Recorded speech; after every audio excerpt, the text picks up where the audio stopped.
ตามแฟนน้องหลังไปยังแฟนบอกเลยว่าตามกันทีนะตามกันทีกินทีนะแบบยกน้องหลังเราไปเสียใจกับผู้หญิงคนเดียวเห็นยังนะอย่าเสียใจไปยิ่งมีหลายคนอยู่เขาบอกมาสมกับเขาดอกเขาขี่รถคันเป็นหมื่นเขาขี่ควายตัวเป็นแสนบาทแบบฉันลำบากปวดกันหน้าเลยกันอย่าเสียใจน้องหลังยิ่งมีหลายคนอยู่เขากินกับอ้ายนะมามียิ่งคนเดียวอย่าไปเสียใจยังมีหลายคนอยู่โอ้ยน้องกูให้เปิดเพลงโอ้ยอีได้เห็นน้องเสียใจเตะปากใช่ปะเปิดเพลงโอ้ยอีได้เห็นน้องกูให้นี่วะเบิ้งไอชิเปิดเพลงให้จะเต้นรถ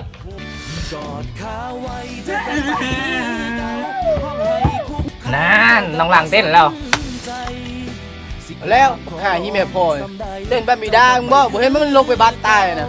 เปิดเพลงเฉาวันนี้กูสิเปิดนี่ตั้งมือได้ดังใจวันนี้กูสิเปิดนี่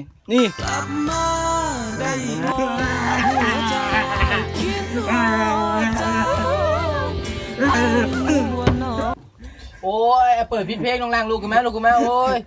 มันเปิดผิดเพลงกินนี่แล้วมากินนี่กินเดี๋ยวเบิ้งสิหาให้บอกกินน้ำกันนี่มันต้องเพลงนี้เห็นบ่โจ้หมดเสียความกูเปิดบอกเป็นน่าเห็นบ่บอกแล้วน้องหลังต้องเต้นโจ้ไม่บอกน้องหลังหมักนะมันจะเต้นพี่ฮายังเห็นอยู่เห็นนักโกโก้อีกสมบามันถอดเกลือจะเปิดเพลงบ้าของชูเบิ้งฮะชูเบิ้งเห็นบ่น้องหลังแห้งสักเข่าเลยเนี่ยว้าวเชื่อเล็ดฟ็อกโอ้ยเศร้า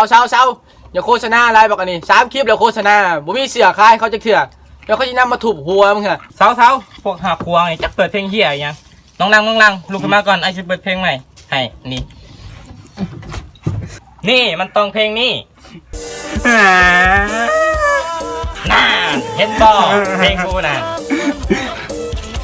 มันเต้นถ่ายยังมันวะถ่ายเต้นคนโอฮัตตี้โอ้ยอยู่กับพวกเจ้านี่วันนี้มีอย่างดีจะเปิดเพลงปีชังเพลงดีขึ้นเลยโอ้ยฉันเอาบาทไปถอดเสื้อนี่ป้าพวกเจ้าแล้วบุยูแล้วโอ้ยบอกข้านี่มีชิ้นนี้ป้าไม่ใช่เอ็กมีชิ้นตี้ผมกูนี่หันหน้าลามมาใส่ตีกันอีกแหละบักม้ามีเพศสัมพันธ์กับมันดามึงเอ้ยหาวิธีจบคลิปบ่เป็นบ่พอกับพอเช้าวินทองเอนิมอร์บอกข้าคือกันไปองฮักกับชื่อเสือเล็ดฟอกมาใส่โว้ยมันนั่งเพียงกับเพลงอยู่ปะว้าวเสือเลดฟ็อกมันดีอีลีโอ้บักอะไรกันนี่โฆษณามันเบิดเก่าจบเก่าเย่พ่อแบบนี้มึงกับพยายามขึ้นมาเย่